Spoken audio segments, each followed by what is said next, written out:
Assalamualaikum warahmatullahi wabarakatuh.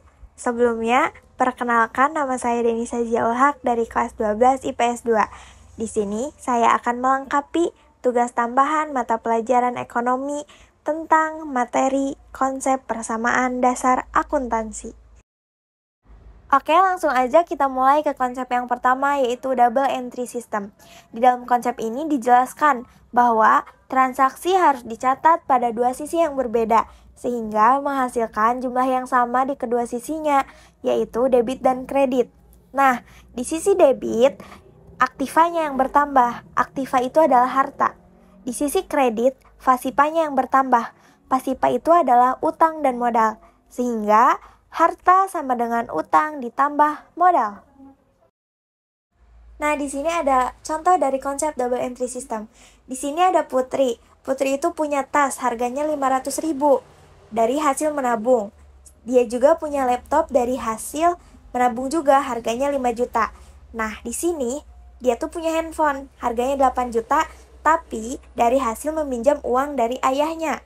Nah, kira-kira itu tuh termasuk ke dalam apa ya? Sebelum lanjut, kita akan menjabarkan persamaan dasarnya terlebih dahulu. Nah, jadi setiap terjadi transaksi itu akan mempengaruhi harta, utang, dan modal. Nah, semua kekayaan Putri itu termasuk tas, laptop, handphone itu termasuknya ke dalam harta. Gak peduli itu uangnya hasil dari mana. Yang jelas itu adalah harta yang dimiliki oleh Putri. Kemudian uang pinjaman senilai 8 juta untuk membeli handphone kepada ayahnya itu termasuk ke dalam utang.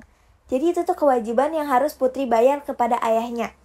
Kemudian celengan menabung yang Putri belikan kepada tas dan laptop itu termasuknya ke dalam modal.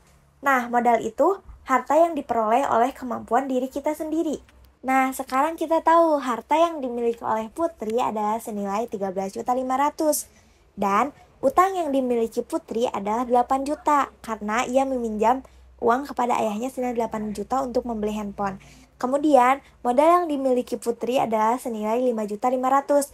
Jika dijumlahkan, utang tambah modal adalah 13.500.000. Berarti harta, utang dan modal itu balance sama-sama 13.500.000. Jadi, persamaan dasar akuntansi itu adalah harta sama dengan utang ditambah modal.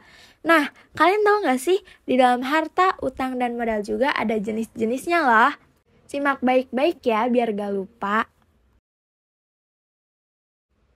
Harta. Contoh dari jenis-jenis harta ada harta lancar, harta tetap, harta tidak berwujud, dan investasi jangka panjang. Di sini ada harta lancar.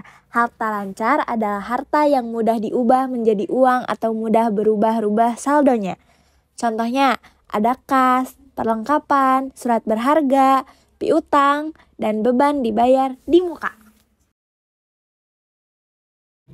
Yang kedua ada harta tetap. Harta tetap adalah harta yang tidak mudah berubah saldonya dan membutuhkan waktu yang lama untuk dicairkan. Contohnya, ada peralatan, ada gedung, dan ada kendaraan. Yang ketiga ada investasi jangka panjang. Investasi jangka panjang adalah sumber daya keuangan berjumlah besar yang biasanya disimpan di bank dengan harapan mendapatkan bunga atau digunakan untuk membeli surat-surat berharga agar mendapatkan bagi hasil keuntungan. Contohnya ada deposito dan saham perusahaan lain. Yang terakhir ada harta tidak berwujud. Harta tidak berwujud adalah harta yang secara fisik tidak dapat diindra, tetapi memiliki nilai yang sangat ekonomis. Contohnya, ada hak cipta, hak paten, dan hak merek. Nah, selanjutnya ada utang. Contoh utang, yang pertama ada utang jangka pendek dan utang jangka panjang.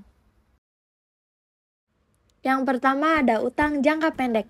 Utang jangka pendek adalah utang yang masa jatuh temponya kurang dari 1 tahun.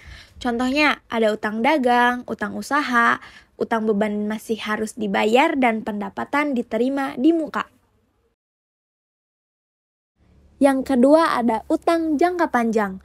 Utang jangka panjang adalah utang yang jangka waktu pembayarannya lebih dari 1 tahun. Contohnya, ada utang bank, utang hipotek, dan utang obligasi. Selanjutnya ada modal. Contoh dari jenis-jenis modal, ada modal pemilik, modal saham, free fee atau pengambilan pribadi, dan ada laba ditahan. Yang pertama ada modal pemilik. Modal pemilik adalah modal yang disetorkan jika perusahaannya berbentuk perusahaan perorangan. Yang kedua ada modal saham. Modal saham adalah modal yang memiliki investor berupa kepemilikan atas saham perusahaan.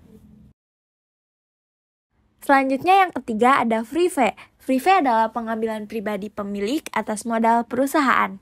Yang keempat ada laba ditahan. Laba ditahan adalah laba yang tidak dibagikan kepada pemilik modal dengan tujuan untuk memperbesar modal usaha. Setelah kita mengetahui jenis-jenisnya, kita lanjut ke persamaan dasar akuntansi lanjutan. Nah, di sini balik lagi ke contoh yang kayak tadi. Di sini ada Putri. Contoh nih, Putri itu mendapatkan uang dari orang tuanya sebesar 1 juta rupiah. Nah, si uang 1 juta rupiah itu termasuknya ke dalam pendapatan si Putri. Pendapatan itu menambah modal. Jadi modal si Putri itu bertambah senilai 1 juta. Kemudian, Putri menggunakan uang 1 juta tersebut untuk transportasi, alat tulis, dan membeli makan senilai 600 ribu rupiah. Otomatis, modal Putri berkurang menjadi 400 ribu rupiah. Nah, transportasi, alat tulis, sama makan itu termasuknya ke dalam beban ya, karena beban itu mengurangi modal. Mengurangi modal Putri yang tadinya 1 juta menjadi 400 ribu. Nah, setelah kita tahu dari cerita Putri, kita bisa menyimpulkan bahwa persamaan dasar akuntansi lanjutannya adalah harta sama dengan utang ditambah modal ditambah pendapatan dikurangi beban.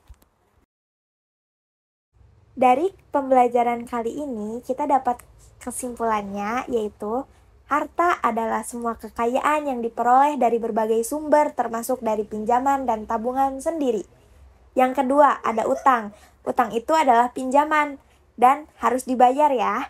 Yang ketiga, ada modal. Modal itu adalah harta kita yang diperoleh oleh kemampuan kita sendiri.